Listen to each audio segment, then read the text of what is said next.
നമസ്കാരം. Chapter 10 chapter 10 ഏറ്റവും അവസാനത്തെ നമുക്ക് പഠിക്കുവാനുള്ള സമൂഹശാസ്ത്രജ്ഞനെയാണ് ഇന്ന് നമ്മൾ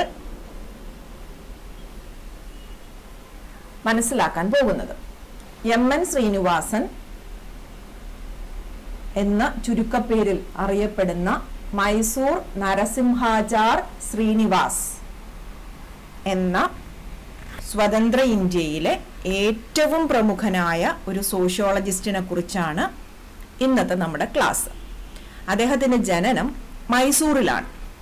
അപ്പൊ ദക്ഷിണേന്ത്യയിലായിരുന്നു.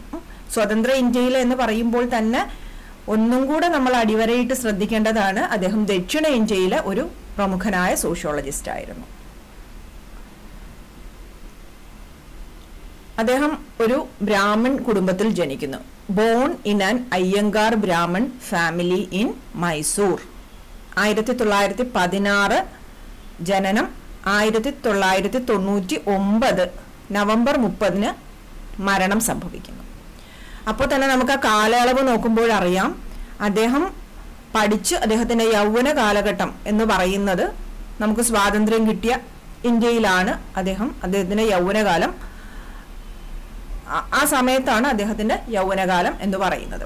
അപ്പോൾ സ്വതന്ത്ര ഇന്ത്യയിലെ ഏറ്റവും പ്രമുഖനായ ഒരു സോഷ്യോളജിസ്റ്റ് ആണ് എം.എൻ. ശ്രീനിവാസൻ. അദ്ദേഹത്തിന്റെ അച്ഛൻ ഒരു വലിയ ഭൂവുടമയായിരുന്നു. Father was a land owner and his education was in Mysore university. Then later he went to Bombay University to study MA under the famous sociologist G.S. Ghurye. G.S. Ghurye കുറിച്ച് നമ്മൾ പഠിച്ചില്ലേ? ഒന്നാമത്തെ സമൂഹശാസ്ത്രജ്ഞനെ നമ്മൾ പഠിച്ചത് G.S. Ghurye ആയിരുന്നു. അതിനു മുമ്പ് നമ്മൾ രണ്ടുപേരെ പഠിച്ചിട്ടുണ്ട്. പക്ഷെ അവർ രണ്ടുപേരും അടിസ്ഥാനപരമായി സോഷ്യോളജിയിൽ ഡിഗ്രി ഒന്നുമില്ലാതെ യാദർശികമായിട്ട് സമൂഹശാസ്ത്രജ്ഞരായവരാണ്. അവരാരെല്ലാമായിരുന്നു? ഓർമ്മയുണ്ടോ? രണ്ടുപേരുടെ പേര് നമ്മൾ പറഞ്ഞു. അനന്തകൃഷ്ണ അയ്യരും അതുപോലെ തന്നെ എസ്.സി. റോയിയും യാദർശികമായ സമൂഹശാസ്ത്രജ്ഞൻ അല്ലെങ്കിൽ നരവംശാസ്ത്രജ്ഞരായവരാണ്. അവർക്ക് അടിസ്ഥാനപരമായി ഈ വിഷയത്തിൽ ബിരുദങ്ങളോ ബിരുദാനന്തര ബിരുദമോ ഒന്നും ഉണ്ടായിരുന്നില്ല. അപ്പോൾ ആദ്യത്തെ പ്രമുഖനായ സമൂഹശാസ്ത്രജ്ഞൻ എന്ന് നമുക്ക് പറയാൻ പറ്റുന്നതും ഫാദർ ഓഫ് ഇന്ത്യൻ സോഷ്യോളജി എന്ന് വിളിക്കാൻ പറ്റുന്നതുമായ വ്യക്തിയാണ് G.S. Ghurye എന്ന് പറയുന്നത്. അദ്ദേഹത്തിന്റെ കീഴിലാണ് എം.എൻ. ശ്രീനിവാസൻ MA പഠിക്കുവാനായിട്ട് ബോംബെ യൂണിവേഴ്സിറ്റിയിലേക്ക് പോകുന്നത്. G.S. Ghurye 32 വർഷക്കാലം ബോംബെ സർവകലാശാലയിൽ ജോലിയെടുത്തിരുന്നു അല്ലെ? അവിടെ സർവകലാശാലയിൽ സോഷ്യോളജി തുടങ്ങിയതും G.S. Ghurye ആണ്. ഈ എം.എൻ. ശ്രീനിവാസന് ഒരു പ്രത്യേകതയുണ്ട്. അദ്ദേഹത്തിന് 2 ഗവേഷണ ബിരുദമുണ്ട്. എം.എൻ. ശ്രീനിവാസൻ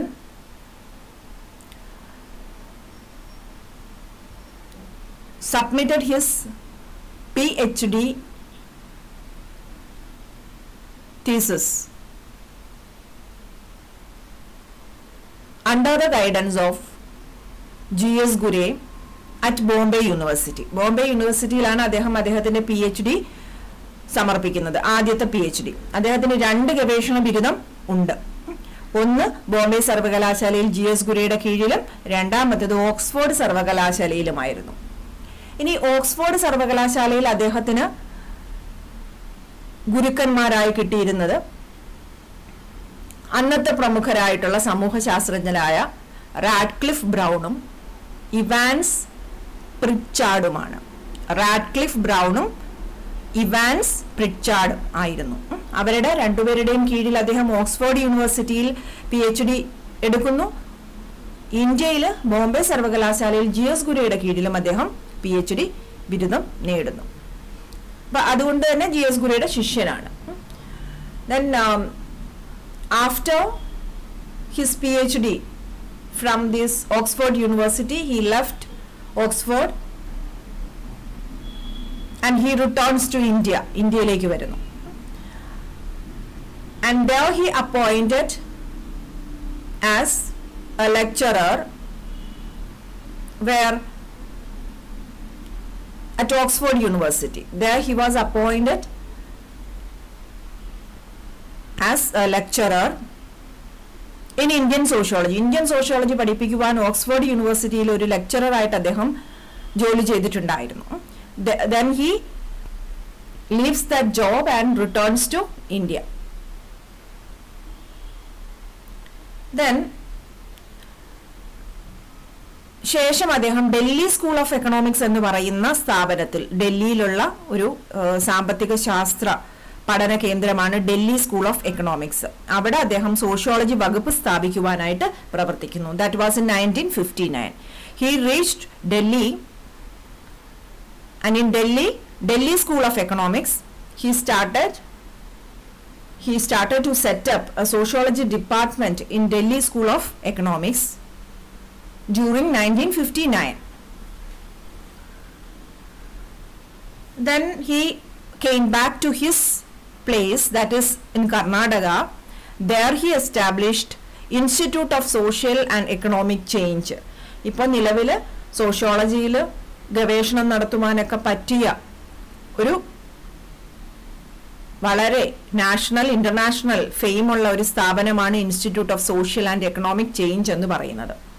അവിടെ, അത് ബാംഗ്ലൂരാണ്, അവിടെ അദ്ദേഹം എന്ത് ചെയ്യുന്നു, അവിടെ എത്തുകയും ഈ ഒരു സ്ഥാപനം ഉണ്ടാക്കുന്നതിനായിട്ട് പരിശ്രമിക്കുകയും ചെയ്യുന്നു. ഡൽഹി യൂണിവേഴ്സിറ്റിയിലെ ജോലി കളഞ്ഞിട്ട് അദ്ദേഹം അദ്ദേഹത്തിന്റെ ജന്മദേശമായ കർണാടകയിലെത്തുന്നു. കർണാടകയിലെ ബാംഗ്ലൂര് അദ്ദേഹം institute of social and economic change സ്ഥാപിക്കുന്നു. Okay, so he leaves Delhi University to found the Institute of Social and Economic Change at Bangalore. ഇത്രയുമാണ് അദ്ദേഹത്തിന്റെ ബയോഗ്രഫി ആയിട്ട് നമുക്ക് പഠിക്കാനുള്ളത്. അതുപോലെ തന്നെ അദ്ദേഹം സായിജി റാവു സർവകലാശാല, that was in Baroda, Sayaji Rao സർവകലാശാലയിൽ സോഷ്യോളജിയുടെ വകുപ്പ് മേധാവിയും ആയിട്ടുണ്ട്. നിരവധി സ്ഥാപനങ്ങൾ തുടങ്ങുവാനും പഠന വകുപ്പുകൾ സ്ഥാപിക്കുവാനും അദ്ദേഹം പരിശ്രമിച്ചു. നമുക്കറിയാം, ഇത് തന്നെ നോക്കുമ്പോൾ തന്നെ നമുക്കറിയാം, അദ്ദേഹം ഡൽഹി സ്കൂൾ ഓഫ് എക്കണോമിക്സിൽ സോഷ്യോളജി വകുപ്പ് സ്ഥാപിച്ചു. അതുപോലെ അദ്ദേഹം institute of social and economic change സ്ഥാപിക്കുന്നു. അങ്ങനെ നിരവധി സ്ഥാപനങ്ങൾ തുടങ്ങുവാനും പഠന വകുപ്പുകൾ ആരംഭിക്കുവാനും ഒക്കെ അദ്ദേഹം പരിശ്രമിക്കുന്നു. He was worked four establishing various institutions and the departments, sociology departments, academic departments. അതുകൊണ്ട് തന്നെ അദ്ദേഹത്തിന് എന്തു സംഭവിക്കുന്നു, പുസ്തകങ്ങളിലേക്ക് സമയം ചെലവഴിക്കുവാൻ അദ്ദേഹത്തിന് ലഭിച്ചില്ല. അത്തരത്തിലുള്ളൊരു സമയം അദ്ദേഹത്തിന് കിട്ടിയിരുന്നില്ല. അദ്ദേഹത്തിന്റെ ശ്രദ്ധ മുഴുവൻ ഇങ്ങനെ ഇൻസ്റ്റിറ്റ്യൂഷൻസ് എസ്റ്റാബ്ലിഷ് ചെയ്യുന്നതിനായിട്ട് മാറ്റിവെക്കുന്നു. ഈ MN ശ്രീനിവാസനാണ് ഇന്ത്യയിലെ സോഷ്യൽ ആന്ത്രപ്പോളജിയിൽ ആദ്യമായിട്ട് മൈസൂറിലെ രാംപുര എന്ന് പറയുന്ന ഒരു സ്ഥലത്ത് ഫീൽഡ് വർക്ക് നടത്തി ഗ്രാമങ്ങളെ കുറിച്ച് പഠിക്കുന്നുണ്ട്. ഓക്കെ, അപ്പൊ നിങ്ങൾക്കറിയാം, നമ്മൾ ആദ്യം ഈ ചാപ്റ്ററിന്റെ അല്ല, നമ്മൾ റിസർച്ച് മെത്തഡോളജി എന്ന് പറയുന്ന ചാപ്റ്ററിന്റെ തുടക്കത്തിൽ പറഞ്ഞിട്ടുണ്ടായിരുന്നു, ഇവിടെ സോഷ്യൽ ആന്ത്രപ്പോളജിസ്റ്റുകളാണ്, സാമൂഹ്യ നരവംശ ശാസ്ത്രജ്ഞരാണ് ഇവിടെ ഗോത്ര വിഭാഗക്കാരെ കുറിച്ച് പഠിക്കുവാൻ വന്നത്.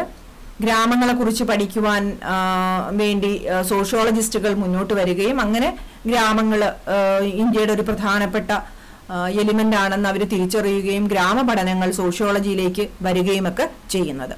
അപ്പൊ ഇത്തരത്തിലുള്ള പഠനങ്ങൾ നടത്തിയപ്പോൾ ഫീൽഡ് വർക്ക്, സോഷ്യൽ ആന്ത്രപ്പോളജിയിൽ ഉണ്ടായിരുന്ന field work സോഷ്യോളജിയിലേക്ക് കൊണ്ടുവരുവാനായിട്ട് MN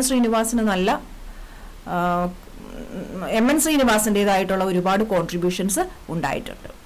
so he conducted studies at Rampura village. Rampura is an imaginary village actually. The real name of that village is not known. He named that village as Rampura. He conducted field work at Rampura, which is in Karnataka. ഇത്രയും അദ്ദേഹത്തിന്റെ basic ആയിട്ടുള്ള ഒരു ഇതാണ്.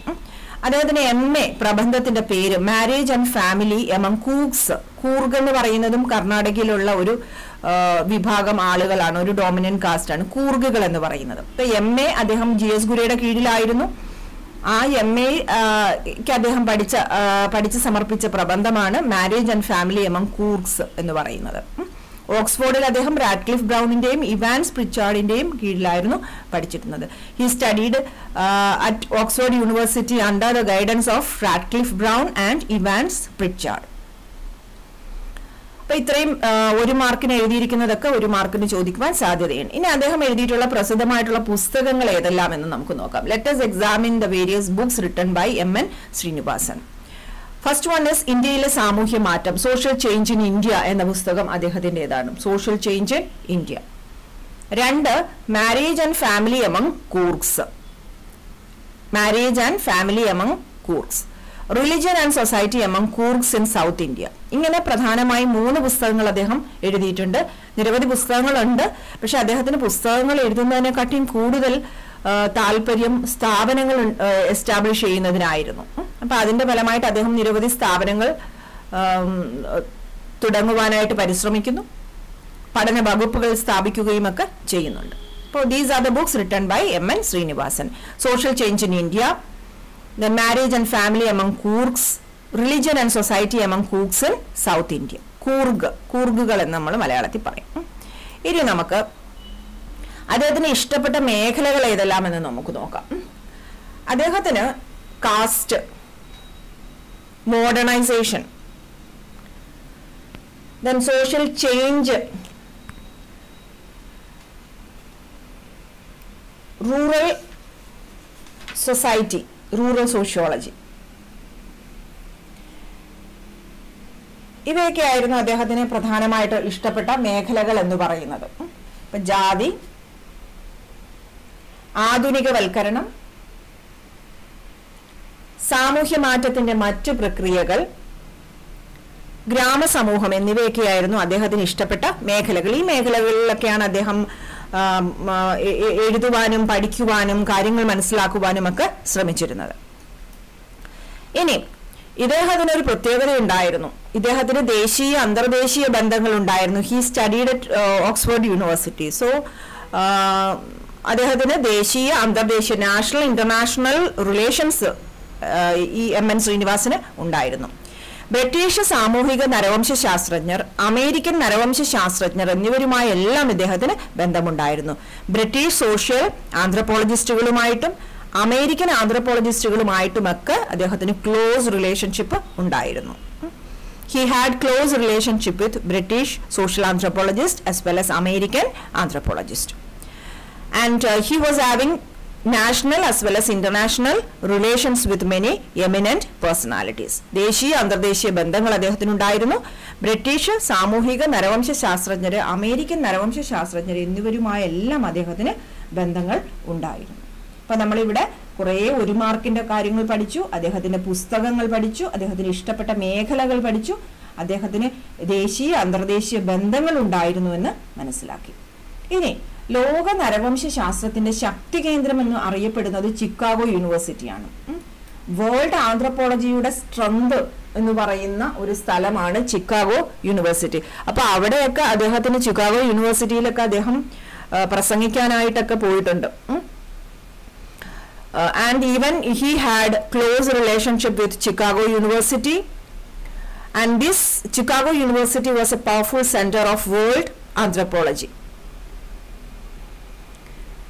Okay, അപ്പോൾ ഇത് ചിലപ്പോൾ 1 മാർക്കിന് ചോദിക്കാം. ലോക നരവംശ ശാസ്ത്രത്തിന്റെ ശക്തി കേന്ദ്രം എന്ന് പറയുന്നത് the powerful centre of world anthropology is dash Chicago University. There may be options like Oxford University, Chicago University, Bombay University, and so on. So you have to choose the answer as Chicago University. ഇനിയാണ് നമ്മൾ ഇദ്ദേഹത്തിന്റെ തിയറിയെ കുറിച്ച് പഠിക്കുന്നത്. M.N. ശ്രീനിവാസന്റെ സിദ്ധാന്തങ്ങളിൽ നമ്മൾ ഗ്രാമത്തെക്കുറിച്ച് അദ്ദേഹം എന്തു പറഞ്ഞു എന്നുള്ള കാര്യമാണ് പ്രധാനമായിട്ടും പഠിക്കുന്നത്. ഇപ്പൊ M.N. ശ്രീനിവാസന്റെ ഗ്രാമത്തെക്കുറിച്ചുള്ള പഠനം എന്ന് പറഞ്ഞ് 8 മാർക്കിന് എസ്സേ ചോദിക്കാം. 8 മാർക്കിന് എസ്സേ ചോദിച്ചാൽ ഈ ഒരു പേജും അടുത്ത പേജും കൂടെ ചേർത്തുകൊണ്ടായിരിക്കണം അതിന്റെ ഉത്തരം എഴുതേണ്ടത്. പിന്നെ അതുപോലെ തന്നെ ഇദ്ദേഹം ഗ്രാമത്തെക്കുറിച്ച് പഠിച്ചപ്പോൾ ഒരു ലൂയിസ് ഡ്യൂമണ്ട് എന്ന് പറയുന്ന ഒരു ബ്രിട്ടീഷ് ആന്ത്രപ്പോളജിസ്റ്റ് അദ്ദേഹത്തിന്റെ ആശയങ്ങളെ ഖണ്ഡിച്ചുകൊണ്ട് ചില കാര്യങ്ങൾ പറയുന്നു. അപ്പൊ അതും ചിലപ്പം ചോദിക്കാം. ലൂയിസ് ഡ്യൂമണ്ടിന്റെ ഗ്രാമത്തെക്കുറിച്ചുള്ള അഭിപ്രായം എന്താണ്, അല്ലെങ്കിൽ ലൂയിസ് ഡ്യൂമണ്ടിന്റെയും M.N. ശ്രീനിവാസന്റെയും ഗ്രാമത്തെക്കുറിച്ചുള്ള സംവാദം എന്ത് ചോദിക്കാം. പിന്നെ ശ്രീനിവാസന്റെ ഗ്രാമത്തെക്കുറിച്ചുള്ള രചനകൾ 2 തരത്തിലുള്ളവയായിരുന്നു, ഏതെല്ലാം അങ്ങനെയും ചോദിക്കാം. അതായത് M.N. Srinivas writings on villages were of 2 types. Which are they? Critically analyze the debate between Louis Dumont and M.N. Srinivasan on village. ഇതൊക്കെയാണ് അവിടെ ചോദിക്കുന്നത്. ഓക്കെ, അപ്പൊ നമുക്ക് നോക്കാം. M.N. Sreenivasan ഗ്രാമപഠനങ്ങളെ പ്രോത്സാഹിപ്പിച്ചിരുന്നു. M.N. Srinivasan had a lifelong interest in Indian village and village society, and he used to conduct many studies and most of those studies were field works, surveys and interviews. He traveled throughout the villages and then he conducted field work, and then he came into conclusions. Then he collected direct knowledge from the village, about the village, and he gave that information to the general public through his books. ഗ്രാമപഠനങ്ങളെ സോഷ്യോളജിയുടെ പ്രധാന മേഖലയായി വളർത്തുന്നതിൽ Sc. Dubey, D.M. Majumdar എന്നിവർക്കൊപ്പം ഇദ്ദേഹവും പ്രവർത്തിച്ചിട്ടുണ്ട്. അപ്പോൾ ഗ്രാമപഠനങ്ങൾ, village സ്റ്റഡീസിന് ഒരു important area ആക്കി മാറ്റുന്നതിന് എസ്.സി. ദുബെയ്ക്കും D.M. മജുംദാറിനും റോളുകൾ ഉണ്ടായിരുന്നു, ഒപ്പം M.N. ശ്രീനിവാസനും ഉണ്ടായിരുന്നു. ഗ്രാമപഠനങ്ങളെ സോഷ്യോളജിയുടെ ഒരു പ്രധാന മേഖലയായി വളർത്തുന്നതിൽ എസ്.സി. ദുബെയ്ക്കും D.M. മജുംദാർക്കും ഒപ്പം M.N. ശ്രീനിവാസനും പ്രവർത്തിച്ചു. അദ്ദേഹം എങ്ങനെയായിരുന്നു ഈ പഠനങ്ങൾ നടത്തിയിരുന്നതെന്ന് നമുക്ക് നോക്കണ്ടേ. അദ്ദേഹം ഗ്രാമങ്ങളിൽ ഉടനീളം സഞ്ചരിച്ച് he traveled across the villages, he conducted interviews, he conducted short visits through field work, and then he studied about villages. അഭിമുഖങ്ങൾ, ഹ്രസ്വ സന്ദർശനങ്ങൾ എന്നിവ ഫീൽഡ് വർക്കിലൂടെ നടത്തി അദ്ദേഹം ഗ്രാമങ്ങളെക്കുറിച്ച് പഠിക്കുന്നു. ഗ്രാമങ്ങളിൽ ഉടനീളം യാത്ര ചെയ്ത് അദ്ദേഹം അഭിമുഖങ്ങൾ നടത്തി, ചെറിയ ചെറിയ വിസിറ്റുകൾ നടത്തി, ആളുകളുമായി ബന്ധങ്ങൾ ഉണ്ടാക്കി, അവരുടെ ഭാഷകളൊക്കെ പഠിച്ചിട്ട് അദ്ദേഹം ഗ്രാമങ്ങളെക്കുറിച്ച് പഠിക്കുന്നു. 1950-ലും 60-ലും നിരവധി ഗ്രാമപഠനങ്ങൾ ഇന്ത്യയിൽ ഉണ്ടാകുന്നു. കാരണം ഗ്രാമീണ വികസനത്തിലൂടെ മാത്രമേ ഇന്ത്യയുടെ വികസനം ഉണ്ടാകൂ എന്നതാണ് നമ്മുടെ സ്വതന്ത്ര ഇന്ത്യയിലെ നമ്മുടെ നയരൂപകർത്താക്കൾ ചിന്തിച്ചിരുന്നത്. അപ്പൊ അതുകൊണ്ട് തന്നെ ഗവൺമെന്റ് ഗ്രാമപഠനങ്ങൾക്ക് വലിയ പ്രാധാന്യം കൊടുത്തിരുന്നു. അപ്പൊ 1950-ലും 60-ലും ഗ്രാമസമൂഹത്തിന്റെ വംശീയ വിവരണങ്ങൾ നടത്താൻ M.N. ശ്രീനിവാസൻ മറ്റുള്ളവരെ പ്രോത്സാഹിപ്പിച്ചു. During 1950s and 1960s, Srinivas coordinated many village studies.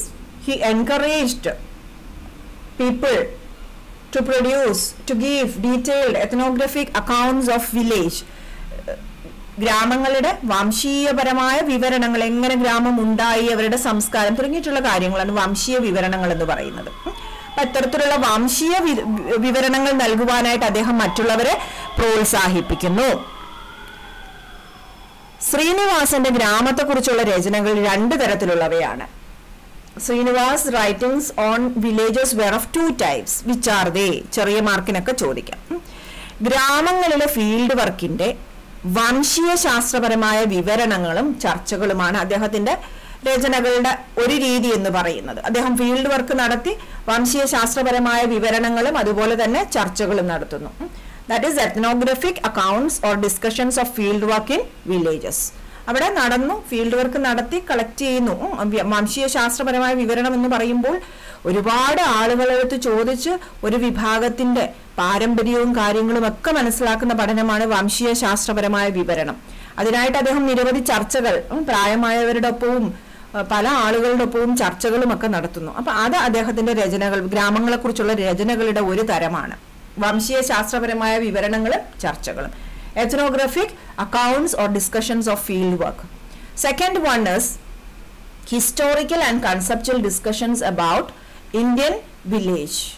ഗ്രാമങ്ങളെ കുറിച്ചുള്ള ചരിത്രപരമായതും സങ്കല്പപരവുമായ ചർച്ചകൾ പല താളിയോലകളിലും പ്രായമായവരുടെ കയ്യിൽ നിന്നും ഒക്കെ കിട്ടുന്ന ഇൻഫർമേഷൻസ് കളക്ട് ചെയ്യുന്നു, ചരിത്രപരമായിട്ടുള്ള.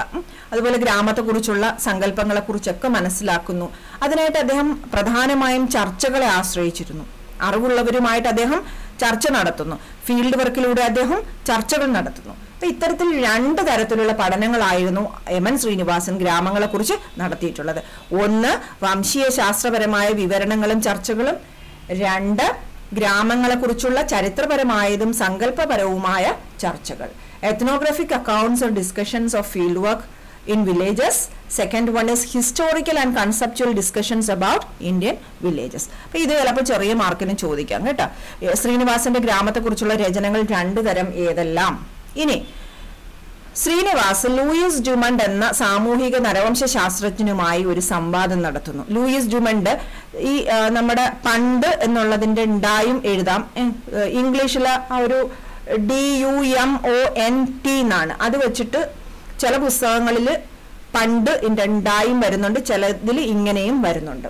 ഓക്കെ, അപ്പോൾ ഇദ്ദേഹം MN ശ്രീനിവാസൻ ലൂയിസ് ഡ്യുമണ്ട് എന്ന ബ്രിട്ടീഷ് ആന്ത്രപ്പോളജിസ്റ്റുമായിട്ട് ഒരു സംവാദം നടത്തുന്നു ഗ്രാമങ്ങളെ കുറിച്ച്. അപ്പൊ നമ്മൾ അതിൽ ഈ ലൂയിസ് ഡ്യുമണ്ട് ഒരു സാമൂഹിക നരവംശ ശാസ്ത്രജ്ഞനാണ്, സോഷ്യൽ ആന്ത്രപ്പോളജിസ്റ്റ് ആണ്, ഒരു ബ്രിട്ടീഷ് ആന്ത്രപ്പോളജിസ്റ്റ് ആണ്.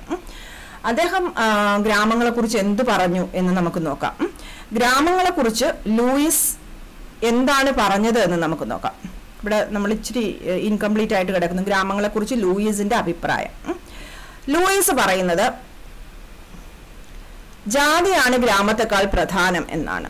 ഗ്രാമങ്ങൾ ഇത്ര പ്രധാനമൊന്നുമല്ല ഇന്ത്യൻ സമൂഹത്തിൽ, ജാതിയാണ് പ്രധാനമെന്ന് ലൂയിസ് ഡ്യുമണ്ട് പറയുന്നു. അതുപോലെ ഗ്രാമം ഒരു വലിയ ജനക്കൂട്ടം മാത്രമാണ്, ഗ്രാമത്തിന് അമിത പ്രാധാന്യം കൊടുക്കേണ്ട ആവശ്യമില്ല. Caste is more important than villages and villages are just a crowd എന്ന് പറയാം, അല്ലെങ്കിൽ ഒരു ജനക്കൂട്ടം. ഓക്കെ, എന്നാണ് ആര് പറയുന്നത്? ഈ ലൂയിസ് ഡ്യുമണ്ട് പറയുന്നത്. So it is just a collection of people living in A particular area. ഗ്രാമം പെട്ടെന്ന് ഉണ്ടാകാം, ഗ്രാമം നശിക്കുകയും ചെയ്യാം. Villages may live or dye. ആ ആൾക്കാർ ഗ്രാമത്തിൽ നിന്ന് മാറിക്കഴിഞ്ഞാൽ ആ ഗ്രാമം എന്ന ആശയം തന്നെ മാറുന്നു. ജനങ്ങൾ മറ്റു സ്ഥലങ്ങളിലേക്ക് കുടിയേറാം, അപ്പൊ ഗ്രാമം ഇല്ലാതാകാം. ഗ്രാമം മാറിയാലും ജാതിയും മതവും ജനങ്ങൾക്കൊപ്പം പോകുന്നു എന്നാണ് ഡ്യുമണ്ട് കണ്ടെത്തിയിരിക്കുന്നത്. മനസ്സിലായല്ലോ? അപ്പൊ ജാതി ആണ് ഗ്രാമത്തെക്കാൾ പ്രധാനം എന്നാണ് ഡ്യുമണ്ട് പറയുന്നത്. അപ്പോ caste was more important than village. ഗ്രാമം ഒരു സഞ്ചയമാണ്. Village is just a collection of people. Villages may live or die. People in the villages may move from one village to another, but their social institutions like caste and religion follow them wherever they go. ഇത്രയുമാണ് Luis ഡ്യുമണ്ട് ഗ്രാമത്തെ കുറിച്ച് പറഞ്ഞത്. ഇനി British ഭരണകർത്താക്കൾ ഗ്രാമത്തെ സ്വയം പര്യാപ്തമായ കൊച്ചു റിപ്പബ്ലിക്കുകൾ എന്ന് ചിത്രീകരിച്ചിട്ടുണ്ട്. The British anthropologist pictured Indian villages as unchanging. മാറ്റമില്ലാത്ത സ്വയം പര്യാപ്തമായ കൊച്ചു റിപ്പബ്ലിക്കുകൾ എന്നാണ് പറയുന്നത്. Unchanging and self sufficient little republics എന്ന് ആര് പറയുന്നു? ബ്രിട്ടീഷ് ആന്ത്രപ്പോളജിസ്റ്റുകൾ. അപ്പൊ ഇത് ചിലപ്പോൾ ചോദിക്കാം കേട്ടോ, ആരാണ് ഗ്രാമത്തെ unchanging self sufficient little republics എന്ന് വിളിച്ചത്? ആരാണ് ഗ്രാമത്തെ സ്വയം പര്യാപ്തമായ കൊച്ചു റിപ്പബ്ലിക്കുകൾ എന്ന് വിളിച്ചത്? ബ്രിട്ടീഷ് ഭരണകർത്താക്കളാണ്, ബ്രിട്ടീഷ് ആന്ത്രപ്പോളജിസ്റ്റുകളും ആണ്.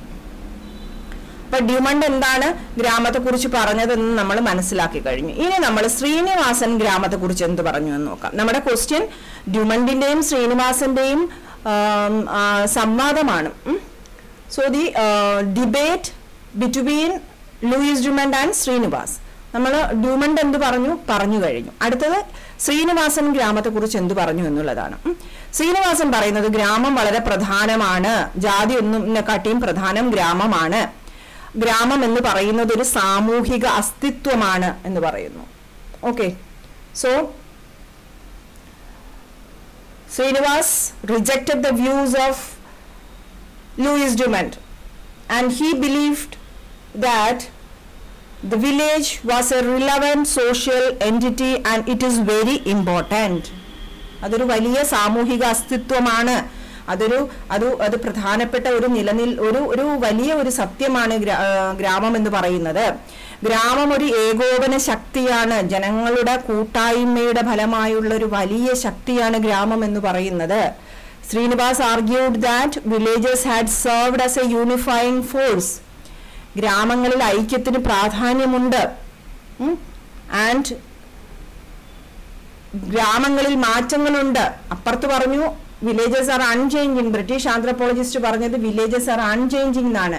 But Srinivas rejected that view and he says ഗ്രാമം എന്താണ്, വില്ലേജസ് ആർ ചേഞ്ചിങ്. ഗ്രാമങ്ങളിൽ മാറ്റങ്ങളുണ്ട് എന്ന് പറയുന്നു. ഗ്രാമങ്ങൾ സ്വയം പര്യാപ്തമല്ല, അവർ സെൽഫ് സഫീഷ്യന്റ് ഒന്നുമല്ല. They depend on other villages for their daily day to day life എന്ന് MN ശ്രീനിവാസൻ പറയുന്നു. ഇന്ത്യക്കാരനായ MN ശ്രീനിവാസൻ പറയുന്നത് ഗ്രാമങ്ങൾ വളരെ പ്രധാനപ്പെട്ടതാണ്, അതൊരു സാമൂഹിക അസ്തിത്വമാണ്. ഒരു ഏകോപന ശക്തിയാണ്. ഗ്രാമങ്ങളിൽ ഐക്യം പ്രധാനപ്പെട്ടതാണ്. ഗ്രാമങ്ങൾ മാറ്റങ്ങൾക്ക് വിധേയമാകുന്നുണ്ട്.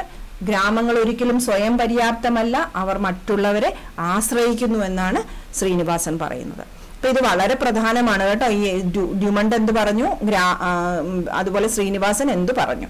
വേണമെങ്കിൽ നിങ്ങളൊരു ചെറിയ കോളം വരച്ചു വെച്ചിട്ട് അത് എഴുതി വെച്ചാൽ വളരെ ഉപകാരം, വളരെ എളുപ്പം നമുക്കത് മനസ്സിലാക്കാനായിട്ട് സാധിക്കും. ഇനി അക്കാലത്ത് ഞാൻ നേരത്തെ പറഞ്ഞു ഗ്രാമങ്ങള് വളരെ പ്രധാനപ്പെട്ട ഒരു ഗവേഷണ സൈറ്റായിട്ട് മാറിയിട്ടുണ്ട്. Village as a site of research. There are many advantages to Indian sociology because these villages are giving us the right picture of Indian society. ഈ വില്ലേജിൽ പോയി നമ്മൾ പഠനം നടത്തിയാൽ ഇന്ത്യൻ സമൂഹത്തിന്റെ ഒരു ശരിയായ ഒരു അവസ്ഥ നമുക്ക് മനസ്സിലാക്കുവാനായിട്ട് സാധിക്കുന്നു. സ്വതന്ത്ര ഇന്ത്യ ഗ്രാമീണ വികസന പരിപാടികൾ നടത്തിയപ്പോൾ ഗ്രാമങ്ങൾ മാറാൻ തുടങ്ങി. സ്വതന്ത്ര ഇന്ത്യയുടെ ഇൻഡിപെൻഡന്റ് ഇന്ത്യയുടെ എയിം എന്തായിരുന്നു? rural development ആയിരുന്നു. So the independent India implemented various developmental programs in these rural areas and that resulted in changes in these villages. വംശീയ ശാസ്ത്ര പഠനങ്ങൾ ഗ്രാമങ്ങളെ കുറിച്ചുള്ള അറിവ് നമുക്ക് നൽകുന്നു. വംശീയ ശാസ്ത്രപരമായിട്ട് നിരവധി പഠനങ്ങൾ നടത്തുന്നുണ്ട്. ആ പഠനങ്ങളൊക്കെ നമുക്ക് ഗ്രാമങ്ങളെ കൂടുതൽ മനസ്സിലാക്കുവാനായിട്ട് സാധിക്കുന്നു. ഇത് നയരൂപകർത്താക്കളും ഭരണകൂടവും ഉപയോഗിച്ചു. So the studies conducted by these anthropologists and sociologists about the ethnographic aspects of village helped these planners, policy makers, and the political leaders, the officials, to plan the welfare activities of these villages properly.